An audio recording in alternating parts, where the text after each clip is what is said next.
Ngayon mga kababayan, Mayor Magalong handang-handa na, ready na humarap sa Senado o sa Kongreso kung sakasakaling siya ipatawag sa hearing na maging resource person. Handang-handa siyang isiwalat kung sino yung mga taong gobyerno na nagpakasangkapan sa mga korupsyon na nangyayari sa flood control at sa mga ghost projects na nandito sa ating bayan ngayon. Kaya, ang tanong ko lang, ipapatawag ba kaya siya sa Senado o sa Kongreso? Hindi ba kaya itong pag-iingay ng mga tongresista tulad ni Terry Redon, ni Abante, at sino-sino pang mga buhaya na nandyan sa House of Crocodiles na pinagyayabang nila na kayang-kaya lang paharapin si Magalong at magdala ng ebidensya. Ayan nga, tulad ng sinabi dito sa kanyang interview dito sa On Point ni Miss Pinky Wib, na magdadala siya ng mga kumpletong papel para ipamukha Mapangalanan at mapinpoint niya kung sino talaga ang tunay na may mas malaking kickback na nangyayari sa mga ghost projects at itong flood control. Tingin niyo ba mga kababayan, hindi kayang ipalabas ni Mayor Magalong? At tingin ko mga kababayan, walang ibang ituturo si Mayor Magalong na may pinakamalaking kickback, kundi yan mismong buhayang tambaluslos na yan. Yan mismong buhayang tambaluslos na yan ang may pinakamalaking kickback. Sa tingin ko lang tingin ko lang, sarili ko lang na opinion yan. So ito mga kababayan, pakinggan natin at panuorin itong pag-uusap nila ni Miss Pinky Wib at saka ni Mayor Magalong. Ito na yon mga kababayan. Pero bago yan, please like, share, and subscribe. You supposedly submitted documents to Malacanang regarding what is supposed to be corruption in flood control projects. Can you tell us more about this? And sino po ang tumanggap nitong mga documents? Well, that was last month, Sunday, when the President came to the city of Baguio conduct inspection along Cannon Road. Dalawang projects yung pinuntahan niya dyan, the Rockshed project, wherein he was really disappointed and frustrated. Galit na galit siya nung nakita niya yung state nung Rockshed after the typhoon. And after that, we went to Camp 3, wherein he saw the what's this, damaged rock netting. At pinakita ko rin sa kanya yung mga cat's eye. Tapos I turned over some documents. It's sort of a president's briefer para mas madali niya makita. Yung quick look kung yung mga different project na nagkakaroon ng mga anomalies. So, am I to believe, sir, that what you sent the President after the inspection in Tuba, Benguet, are documents related to the Rockshed issue and dinagdagan niyo po sa issue ng mga cat's eye? Meron pa. Pati yung pinadala ko rin sa kanya yung mga binigay ko rin. Kasama lang doon lahat naka-compile lahat yun. Pati yung roadside barrier, pati yung the road that leads to nowhere. Pati na rin yung dyan sa substandard na mga buildings dyan sa Baguio General Hospital Medical Center. So all in Baguio, basically that area, sir? Baguio and Benguet. And Benguet. Sir, saan si the road that leads to nowhere? Come again, napiki? Saan po yung the road that leads to nowhere na isinabit niyo po? Sa Baguio yun sa Baguio area. Ito yung from Luwakan at sana magka-terminate sa Cannon Road pero hindi matapos-tapos. It is being funded multi-year pero hindi matapos-tapos, hindi ma-terminate sa Cannon Road. At bumabagsak na, nagkakaroon na ng erosion yung kanyang mga roadsides at talagang very challenging yung kalsada na yun. Kaya talagang hindi rin namin alam kung bakit ginawa yan. There was no consultation with the local government, nothing, no public engagement also with the communities that are actually residing there. Sino nagpagawa, Mayor?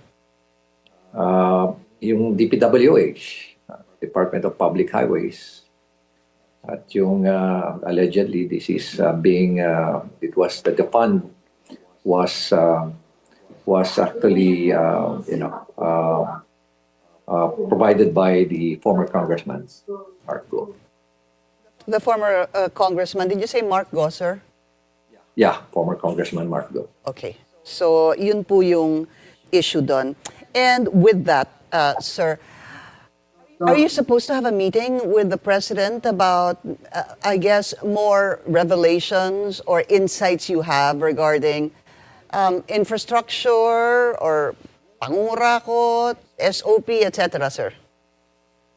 Well, nabanggit ko nga sa kanya yung mga cost nung pinakita ko sa kanya yung cost nung project, and at the same time we showed them yung nagdala ako ng isang civil engineer, the president of the Institute of Civil Engineers.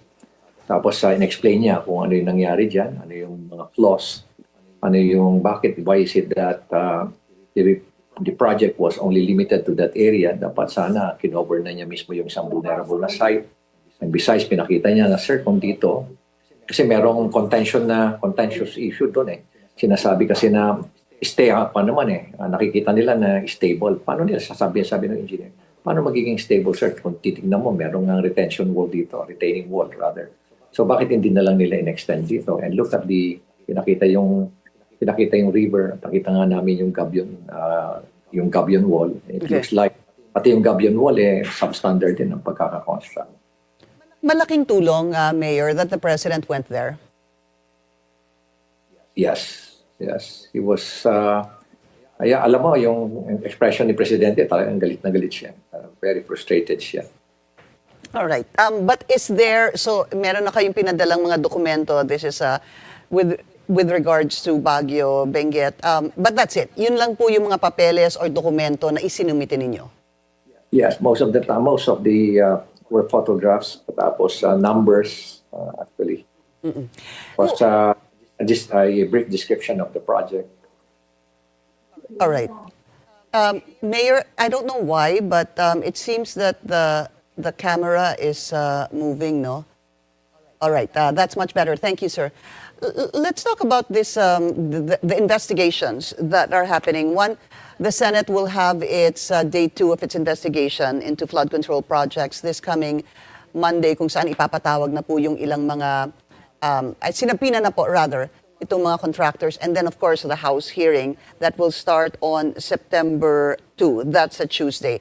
Have you been invited to the House hearing, or were you even invited in the Senate hearing, sir? Yeah, lagi nga nila akong inahamon dyan sa House of Representatives, pero wala naman silang pinapadalang notice. And besides, kung nakatanggap naman ako ng notice, with all due respect to the House of Representatives, of course, I will attend. Ganun din, yung sa Senate, wala naman ako natatanggap na any notice whatsoever that I will attend the Senate hearing. So you're ready, sir, whether it be the Senate or the House? Yes, I will attend definitely, kung makatanggap ako ng notice. Mayor, ang sabi po sa House, kung kayo po ay iimbitahin, maganda po magdala kayo ng mga dokumento and name names. Is this something that you will be able to do in the event that you are invited and you show up, sir? Well, sabi ko nga po, that would depend on I will reveal everything. That would depend on their questions. But what is important here is, sabi ko nga, they should not treat me as an accused. They should treat me as a resource person. They should allow me to present deliver my presentation and my message or manifestation. Sa presentation, sir, would you be able to present documents that will point to corruption doon po sa stakeholders, whether it be politicians, the DPWH, or contractors? If you were to present that in the House hearing, ito po ba makakapagturo na? Okay, go ahead, sir. Yes, Pinky, absolutely. Siyempre, yun naman ang gusto nila makita, di ba? Useless lang naman kung magsasalita lang o corruption without presenting anything. So I need to present some proof that there's massive corruption that is happening in various projects of the PWH and also especially through flood control. Ready na po kayo doon? Handa na po kayo doon? Yeah, handa na kami doon. Kaya naghihintay na lang nga ako ng tawag nila. Opo. Mayor, will you be able to name names? Sabihin po natin, politicians. Yes, politicians. In Congress. Yeah, of course, definitely in Congress. In both houses of Congress? Hindi ko ganong abot yung sa Senate. Ang abot ko lang is admittedly doon lang sa House of Representatives. And if you... Go ahead, sir. I would prefer to, appear sa House of Representatives. Yung pong, so wala ho kayong, sabi mo, hindi nyo abot. In other words, wala kayong mapapangalanan. Yung po ang pagkaintindi ko ng mga senador. Pero meron kayong mapapangalanan ng mga congressman or maybe congresswoman, ano po. How many, sir? Ilan hong inyong ma-identify o mapapangalanan? Siguro, Pinky, hintayin na lang natin na tawagin ako at doon ko na lang i-reveal lahat para hindi anti-climactic. Pero yung numero po na 67, ilang beses na po lumabas yun? Yeah. You're cutting out. Okay. Mayor, sabi mo nga, ayaw mo sabihin dahil anti-climactic, pero lumalabas na ho kasi yung numero na 67 na congressmen or women, ano po. Yun ho ba, more or less, yung papangalanan ninyo? Alam mo, maski na doon sa 67, hindi naman lahat doon involved sa anomaly siguro. I presume. Alam mo, although there were 67 and probably higher pa siguro yan kasi yung 67, Pinky, ito yung mga well-known contractors na before they became a congressman. Iba pa yung naging congressman na tapos nakita niya masarap pala maging contractor. Kaya siya naging contractor after being a congressman. Iba pa yung congressmen or congresswomen ng kanilang pamilya. Members of their family are also contractors. Pero ang katotohanan noon, sila rin ang contractor doon. Kaya mas marami pa yung numbers actually. More than, sabi mo nga, it could be more than 67. But to clarify, Mayor, you were saying that it could be more than 67, but tama ho ba yung aking pagkarinig, they may not necessarily be involved in anomalous deals? Yes, many of them. Unang-una, alam mo... Not sir, not involved in anomalous deals. Yes. Alam mo, yung 67 did not actually come from me. I know, sir. 67, yes, was revealed by Senator Lacson and based on his credible na informant. I know when we last talked about that, sinabi mo nga galing kay Senator Ping yun, and looking back at research, yes, nanggaling nga po kay Senator Ping yun, pero ito po ay is something you're confirming. In fact, you're saying it's more than that. But may caveat nga, not all of this could be involved in corruption. Yes. All right. Okay. Wala pa tayong matibay na lead kasi na nakikita na all of them are actually involved. Would you say it's a little hard to actually link them? Number one, obviously, Mayor, wala naman ho talagang magiging paper trail ito, hindi ho ba? Dahil kung may plano naman po talagang bigyan ang isang politiko, hindi naman po tatanggap ng resibo yan at sinabing tumanggap ako ng 3 milyon o 10 milyon.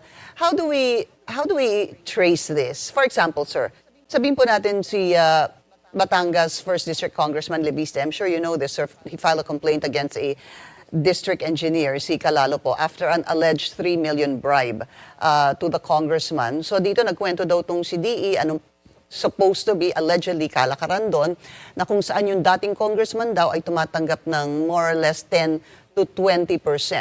Meron pong district engineer na nagsabi noon kay Congressman Leviste, would that suffice, Mayor? Tatayo ho ba yun?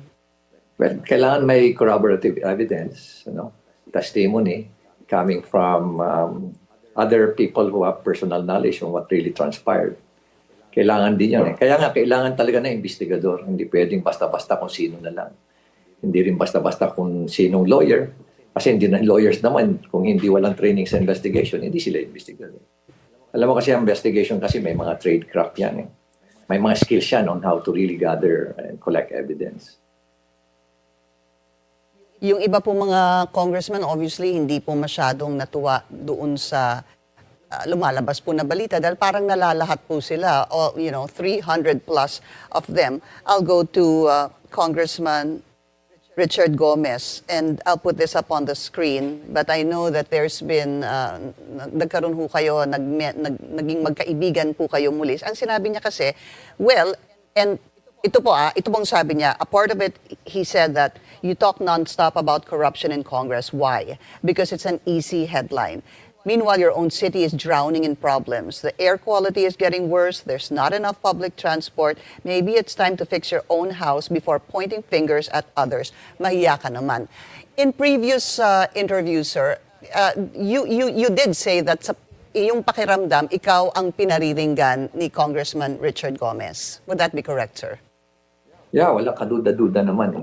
Sa akin talaga, directed yung kwan na yan, yung allegation na yan ni Cong Richard. And how did you feel when you read that, sir?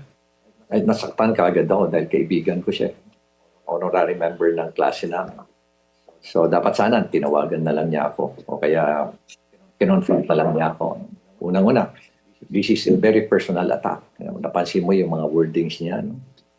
The terminologies that he used, talagang very personal, nakakasakit talaga.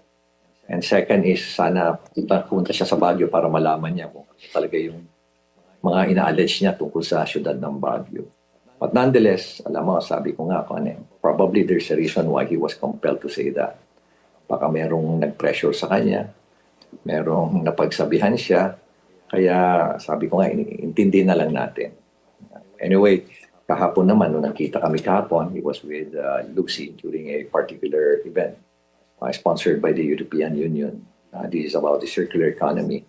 And he approached me, and I think it was a very kind gesture. So, wala, nag-reciprocate lang naman ako. Yeah, I think you posted it on your Facebook account, if I'm not mistaken. Was there any talk, sir? Nagkaroon ho ba ng pasensya ka na? O ikaw naman kasi, nilalahat mo kami. What kind of talk happened?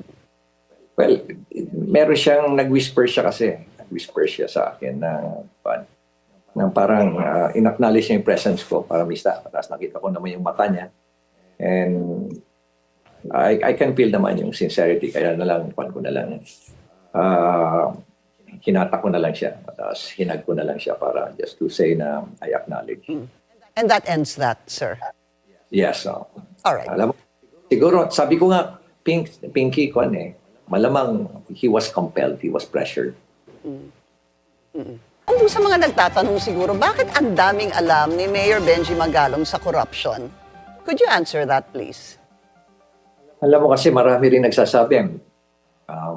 First is, I'm the former Secretary General of the League of Cities, so I regularly engage sa mayors. Ganun din sa mayors with good governance during our series of workshops that we hold almost every 2 months. Babanggit din sa akin yung mga mayor, and then of course I validate this. Tapos kumukuha rin ako ng meron din akong kasi sariling informants wherein I ask them to produce documents in the same manner that I took the initiative to gather documents pasikreto from my own informants in the House of Representatives, also in DPWH. Nakikita ko talaga yung big discrepancy, and at the same time I'm doing also my own research. Doon ko nakikita talaga na massive talaga yung corruption na nangyayari. How massive is it? I saw an interview of yours, a portion rather of an interview of yours with Jessica Soho. Ang sabi niyo po, sa sobrang dami ng pera na kinukurakot, ay inilalagay sa bumibili sila ng 2 or 3 bedroom condominium. At doon po nilalagay yung pera nilalagay doon sa kwarto. Sabi mo nga hindi na sa vault. Sa kwarto na po nilalagay. Could you further explain that, sir? Alam mo, unbelievable nga eh.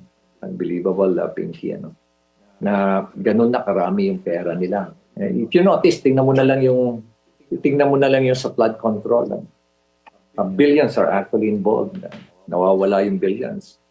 How much, alam mo ba na for the past 3 years, when we were doing a review and started to drill down on the data derived from the GAA, nalaman namin na about 600 plus billion was actually poured into flood control projects for the past 3 years. Isipin mo na lang kung, sabihin na lang natin, 20% or 30% ang nakuha dyan. Can you just imagine kung gaano kalaki yung perang nawala dyan, mga 200 or 300 billion pesos. Pero it's not only 200 or 300 kasi ang laki eh. Napakalaki ng porsyentong kinukuha eh. Iba pa yung porsyento ng politiko, iba pa yung porsyento ng implementing agency. Iba pa yung binibigay sa mga losing bidders. Kumbaga parang rig lahat na eh. Iba pa yung binibigay sa mga inspecting engineers. So makita mo talagang napakalaki nung nawawala doon sa pera. So hindi bihira lang. And so kung titingnan mo billions of pesos ang nawawala o kaya naibubulsa ng mga korap na politiko. That's why when you're talking about 1 billion pesos at in-stack mo yan, stack mo yan at 1,000 pesos, that's about 5 feet by 5 feet by 4 feet. Are you aware that if you're stealing 1 billion peso a year, you're stealing 2.7 million a day? Magkano yung kinikita ng mga taxi driver dyan? 700 pesos, mga jeepney driver. Yung mga vendors, 400 pesos. Nagbabayad pa yan ng tax. Habang sila, ninakaw na nga nila, billions of pesos, wala pang tax. Kaya nakakalula talaga. Kaya talagang, alangan namang pababayaan lang natin, tatahimik na lang ba tayo? And this is people's money. And this money also came from the taxes that we pay. Diba? Dapat makialam tayo dyan. Hindi yung sarili na akala mo, they treat it as their own money. We're not going to allow it. Mayor, meron ho ba kayo? I know you won't identify, but you know. Would you be able to, again, I know you won't identify, pero may masasabi ho kayo na itong politiko na to ang pinaka-corrupt sa lahat ng mga politiko? Yeah, matindi talaga. Alam mo, just to give you an idea, yung binabanggit ko na sa Rumbold,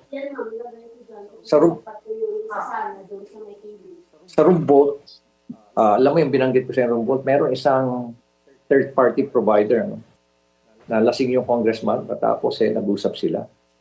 Maya-maya, nagyabang yung congressman, isinama niya yung provider niya doon sa kwarto. Nagulat yung provider dahil talagang napakalaki pala nung pera pala na nando. Sabi niya, first time ko sir nakita ng pera talaga sa isang kwarto. Napakarami pa. Sabi niya, nalula ako. Sabi niya. At binanggit sa akin na ganyan-ganyan din lahat ng mga ang ginagawa ng ibang mga kasamahan niya, colleagues niya sa House of Representatives. And I can, ganun din yung mga natatanggap ko, mga information na papadala rin sa akin from people also inside the House of Representatives. Meron nga akong congressman na kausap, sabi nga niya, alam mo, Mayor, kakakaya na rito sa mga colleagues ko. Ako na mismo nahiya. They're no longer using cash vote. They're using room votes. Sabi. Ang kwarto hindi ginagamit sa tao, nilalagay ang pera. Yeah, hindi na tao. Tumitira doon. Pera Hindi na na po tinutulugan ng tao, tinutulugan ng pera. Sobrang dami. And they usually buy expensive condo units. 3-bedroom, 4-bedroom. Kasi magaganda yung one doon security service doon. So they feel na yung pera nila very secure doon pag nilagay nila doon. Mayor, push comes to shove. Sabihin po natin na kayo po ay patawag nga. Meron ho ba kayong masasabi na sa inyong mga informants na maglalakas loob na sabihin ito sa publiko? Alam mo, yung mga informant natin, takot na takot eh. Alam mo, hindi yung mga format natin, hindi basta-basta nagpapakita, takot na takot na humarap sa akin, makipagkita sa akin. So we always find a way for them to deliver their information to me. That's why we're using mga trade traps sa intelligence para talagang hindi naman sila mailagay sa alanganin. Because they fear for their life as well. Ganon din naman ako. I fear for my life. And especially my family. Siguro kakayanin ko yan. Pero the family, yun ang inaalala ko. Mayor, have there been threats, recent threats to you and your family's lives? Wala pa naman. Sa awan ng Diyos, wala pa naman. But during the elections, my threat level was elevated to high because there was a intelligence report na nagpadala sa akin yung isang no less na si Secretary Allen, former Secretary Allen Kapuyan, mentioned to me na nag-text siya sa akin. Sabi niya, sir, ingat po kayo, mukhang positive po yung threat sa inyo. And this will not stop you, of course, no, Mayor, to reveal all that you know in the House or Senate hearings. Never. Will not stop me at all. And I'm ready to face them. Naghihintay nga lang ako ng kanilang invitation, as I mentioned.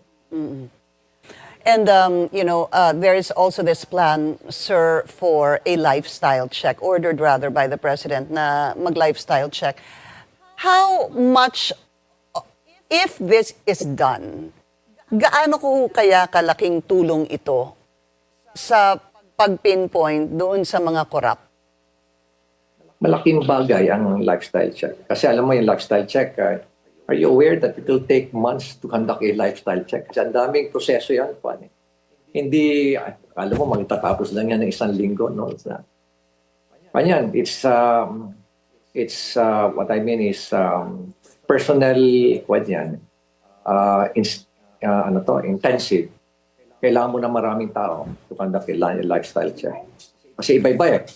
Sa bangko, pupunta ka rin sa mga panila, sa mga magre-record check ka, magkakanda ka rin ng mga interviews. Kaya maraming taong gagamitin dyan. It will take months to conduct an intensive lifestyle check. Para kang nagkakandak ng background investigation yan. Opo. So, malaking bagay, makakakuha ka ng marami ka makukuha ng mga ebidensya niyan. But we've done it when I was in CIDG. Yeah, when you were head of the CIDG, but it's going to take time. And would you agree, Mayor, that possibly a number of the assets would most probably not be named under this particular person? Yung talagang pagmamay-ari ay hindi nakapangalan yung mga ari-arian.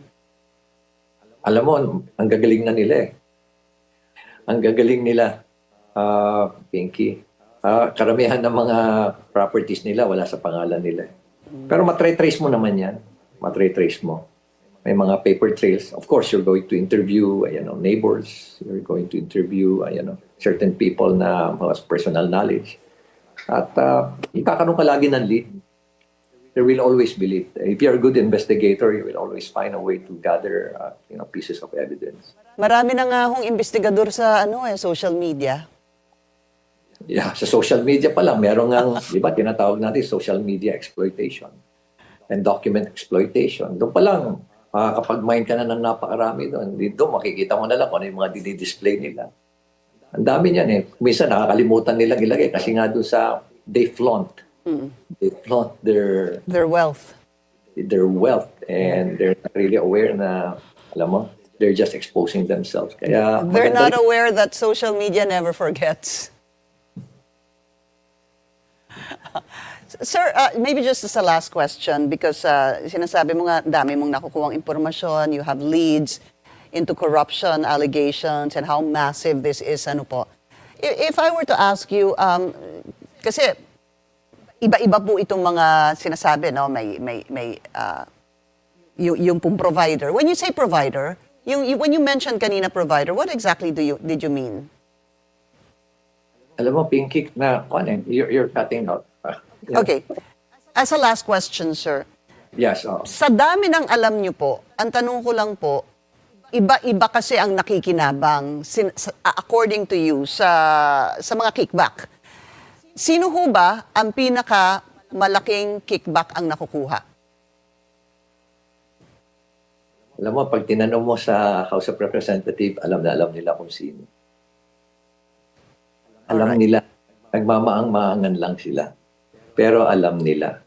Ang nakakalungkot dito, bakit parang takot silang banggitin yung pangalan niya?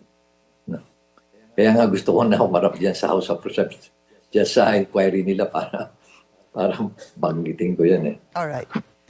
Well, sir, it starts on Tuesday. Again, yung Senado po is on Monday. That's the second hearing on Monday. Of course, we will watch this and we hope to speak to you again pag nasa Manila po kayo, Mayor. Kasi madalas din naman kayong back and forth, Manila to Baguio. Yes, oo. Baka kayo po, meron ho ba kayong chopper? Meron kayong airplano? I wish. I wish. I